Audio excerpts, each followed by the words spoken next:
poll and everything. Look at that. All right, perfect. So it is 3 o'clock.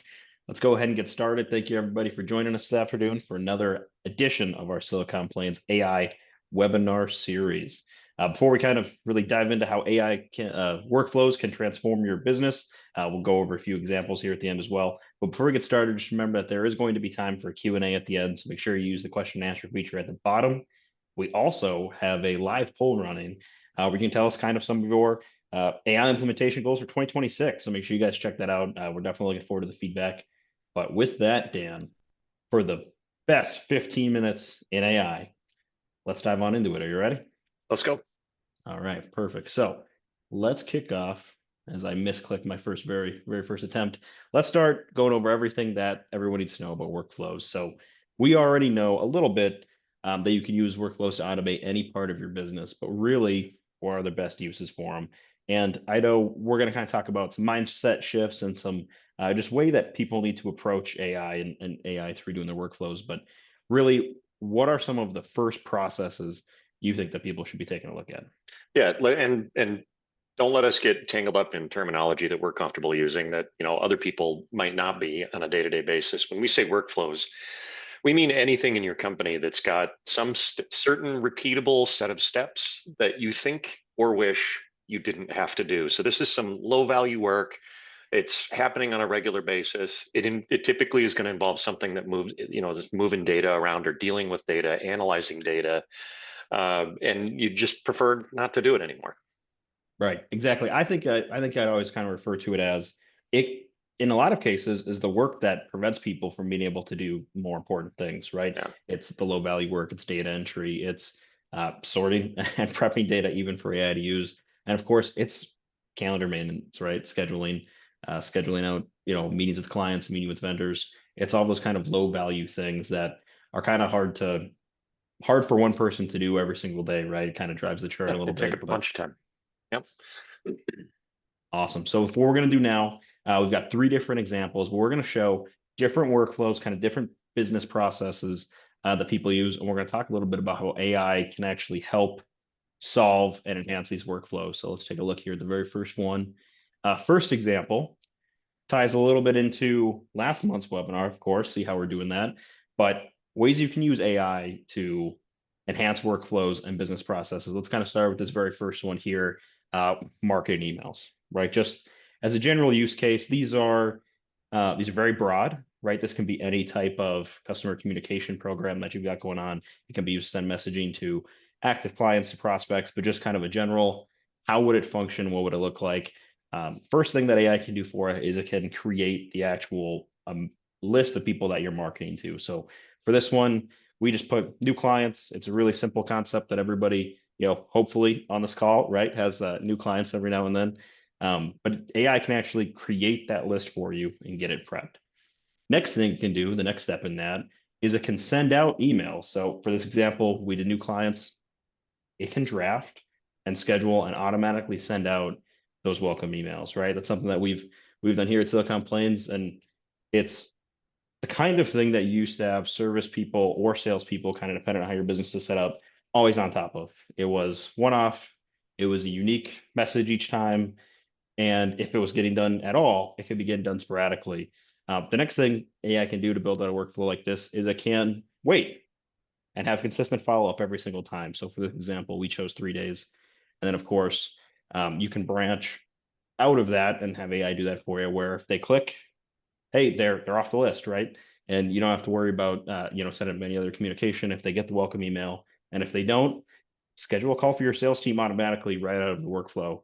It's just a really cool way that AI can kind of automate what might be a one-off, if it's not at all, business function that really, right, everyone should be doing. Do you have anything to add on the end of that one there, Dan? Yeah, it's really just mindset for this stuff. So we went through in the last few webinars that we've done, really digging into the actual use of something like a chat interface to one of the large language systems like Gemini or Copilot. And that doesn't really, it's not an immediate way to start thinking about how do I bolt this onto my company to make something run better. In a lot of cases, use of AI in business starts with thinking about not only the work, but the work as it moves through your company, and then looking at where do you have options to start using artificial intelligence to make some of that stuff easier. So what we really, between Damien and I, we worked hard to try and nail down, how do you start thinking about automation, workflow, and the use of artificial intelligence in your business? And so the use case examples we've got are ones where we've automated some things and we used AI throughout the process. And that AI came from, sometimes it's built right into the piece of software that you have. In this case, with marketing emails, there's some workflow functionality built into our marketing software, but also some AI stuff. And so it's a combination of those things that we used, and we were using that artificial intelligence chatbot style, you know, asking it questions like, can you wait 3 days before you send an email if they haven't clicked on it? And so think about that as we're going through these use case scenarios, and think, okay, in my own company, if I have these pieces that I don't like doing, this low value stuff, I'm going to start by assuming that a big portion of this could be done by artificial intelligence, and I need to go start thinking about where do I get it. Yeah, absolutely. And what we're showing here are more specific use cases, but this can be broadly applicable to absolutely anything you do in your business, right? It can be, the example of it can add a list of new clients. That means it can create a list of any description for anybody that you've talked to ever within your business, right? It could be prospects, it could be people you wish were prospects, it could be former customers, it could be employees. It's an example of how AI can help you communicate effectively, consistently to any buddy that your business wants to talk to. Um, Perfect. So the next example here ties a little bit into our AI receptionist webinar, right? I know we got a ton of positive feedback from that.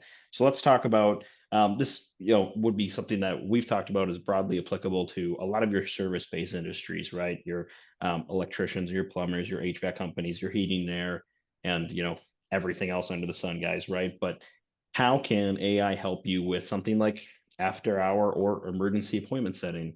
And we'll kind of dive into that a little bit here, but tracking and taking calls after hours, that is absolutely a AI receptionist, function, right? That's out there right now.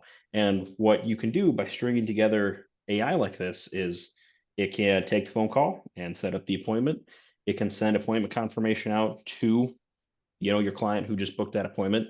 It can toss it on your team's Outlook calendar so that somebody knows they've got an appointment right away the next morning. And then this is one of the coolest things about AI. It can wait until beginning of your business hours and then let your technician know all of the details and make sure that they get notified right away. Right. So what you're really seeing here is a business function that, to be frank, does not exist in a lot of places right now. A workflow that would be awesome to have, but what would this look like if you weren't talking about doing it with AI? Best case, hiring an expensive third party to handle your calls after hours. Worst Yep. case, service people drawing straws to be on call, right? And so you can really see how it is a more cost-effective way to add a new element to your business with, an after-hour appointment setting tool like AI like this.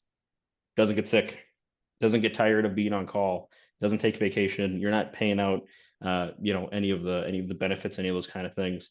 So it really is a shift from, yes, AI can replace business functions and make some things easier, but it can also add on for much, more cost effective than what hiring somebody to do this would look like.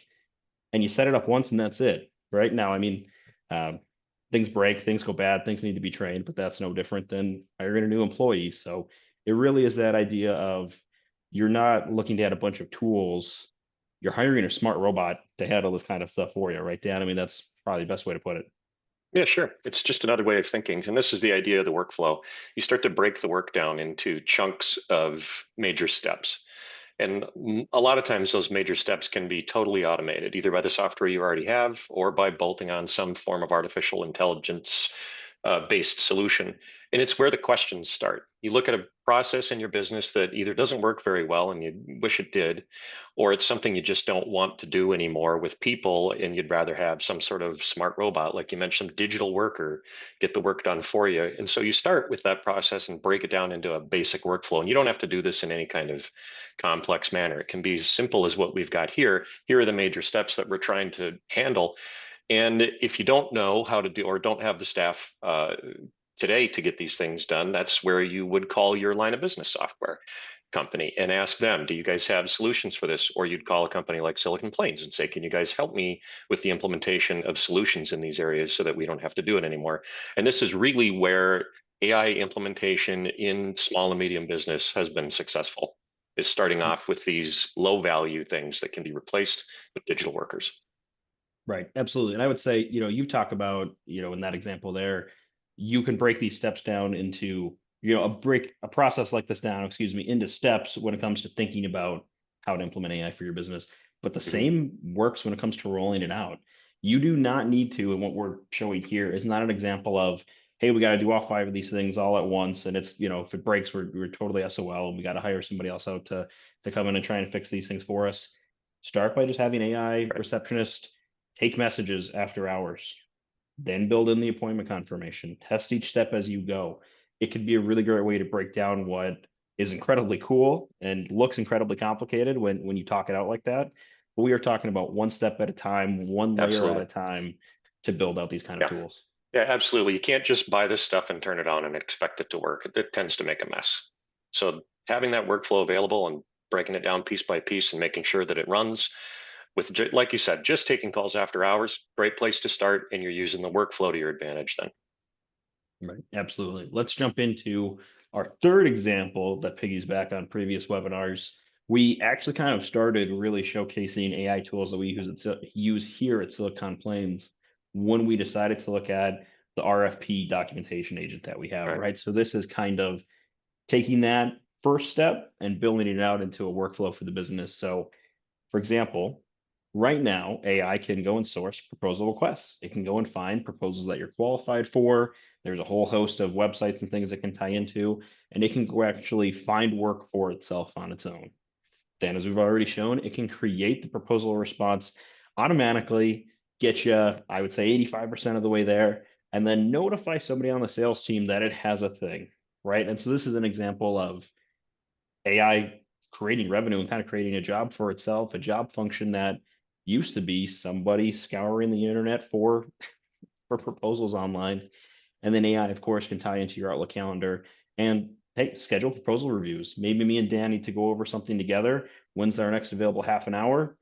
AI can toss that suggestion out there and get us started. And then it can even, of course, tie into your sales pipeline and let you know, hey, there's a proposal out there that Dan and Damon are looking at. What does that look like for Silicon Plains? So this is a really cool example of this was a job function that Silicon Plains was not able to fill before, right? Because it's a staffing thing, it's a manpower thing, but now AI can do it for us and take a look and really get, I would say, 85% of the work done already. Of course, always good to have And a just person in and the just so loop. much faster. And you did all of this. This was one that we did fully inside Copilot. Is that right? Yes, yeah, absolutely. Full Insight Copilot. I would highly recommend, when this recording goes out, the link will take you to our YouTube page. We've got that RFP response and creation agent on our YouTube page as well. Definitely recommend you guys checking that out. I know doing these once a month, right? 4 webinars ago was a long time, so possibly worth a little refresher course. Perfect. Well, thank you everybody who has answered the poll so far. I'm going to leave that up there for a couple of minutes as we roll into the Q&A, but definitely toss those poll and quiz responses, and we'll see if we can touch on any of the most exciting ones as we kind of start to wrap up and move into this Q&A portion. But Yeah, I Dan, just I oh, know that it so with this with AI stuff and the way that it's presented, it can really be a bit of snake oil, especially now when it's so brand new. And the purpose, like we talked about in the beginning of this particular webinar, was to get you thinking about how do I start breaking my work that I don't want to do or that I think might be automatable into pieces so that I can wonder and research about the AI portion of this and go make it be useful and functional and really see the results from it versus having it create a big mess and or just be too complex to get started. The workflow and the idea of breaking it down like that is where most of this stuff starts. You have to identify the work that you want these tools to do and then go find the tools. So as you're looking at your business thinking, well, I hear about this AI stuff all the time. I wish that we used it and we could save some money and maybe, not have to hire so fast or could do the work 10 times quicker because it's just dumb work and we don't want to do it. Sit down with your team and say, what are the major steps for the kind of work that might fit into an AI mold? Build that workflow out and then start answering those questions about the steps involved in that work. And the AI solutions are out there for it. If you're not sure and it's still like, man, we did this workflow and I'm still not sure where to go, you can call Silicon Plains. We've got a great way to get started with a lot of this stuff. And Damien's always available to say, hey, this is what we've done in the past and how we did it. And I think once a person gets started with that first example, that first functional thing they're doing inside their business, the rest of it looks pretty straightforward from there. So start with Yeah, those workflows. I would say Dan kind of threw out this example of, write down things. No. Literally write it down. Write down the steps that you need to take. You'll have kind of a penciled out workflow Exactly. and just start at the top. And I think the biggest thing that Dan had kind of mentioned as far as a mindset shift is you can start with the goal and then work your way back, right? What do we want to do? Well, we want to be able to respond to clients after hours and have set appointments. Okay, well, what does that look Yeah. like? And just start at the beginning, kind of work your way through it. As we get wrapped up here, everybody, if you got any questions, throw them in the Q&A at the bottom of your screen. I've got a few for Dan that I know he's super excited and definitely prepared for. So we'll kind of kick this off here, Dan. But first, I already told you if they're dumb, I'm just going to sit here silent and wait for you to answer. well, the first one you told me is on me, so I will answer first, and you Absolutely, can it chip is. in anything that you want to add in at the end. But the first question that we got was, how can AI and these AI workflows actually make money for my business? And I think the example that we showed about proposal creation is a really great, it's a good encapsulation of it is a new revenue generating function that we have never been able to actually compete in because we didn't have the manpower. AI gave us that manpower edge to take a 10 to 12 hour per proposal process and trim it down to 90 minutes, right? The other thing that we didn't show here because I know, these are not sales webinars, right? These are technical, but AI can build out lead generation pipelines and those kind of workflows too, right? So if you have, say, a sales process that you want to be able to automate chunks of, it makes your salespeople more valuable if they're only doing high value activities, right? They're not entering their own data into the CRM. They're not Right. responding to or sending, heaven forbid, hundreds of emails individually at a time, right? So you can take these kind of workflows and take these kind of AI driven processes and plug them into every part of your business. And that does most importantly include the revenue generating parts, right, Dan? Absolutely. Perfect. Awesome. All right. Second question we've got here, and this was something you kind of touched on a little bit, but if there was one biggest mindset shift that companies need to make heading into 2026 in regards to AI, what do you think that would be? What's your recommendation? I think for us, and after being attending a few trade shows that talk heavily about it, and you went to one, talked heavily about it, it's still developing so fast that it really just starts with some of these smaller parts of your business, especially if you're a small and medium company and you're not gigantic, don't have people you can commit to this, is you start with the pieces and parts that you think make some sense and worry less about whether or not the tools are perfect. For the average small business today, there's a bunch of stuff that even just a basic Copilot implementation, which by the way is as simple as buying the license. Once you have the license, then you get the software on your computer, and away you go experimenting. So the mindset really starts with breaking the business down into steps and just being curious. Testing this stuff will teach you a ton, and most of it isn't super complex. It's just you don't know what you don't know. Excuse me, what you don't know.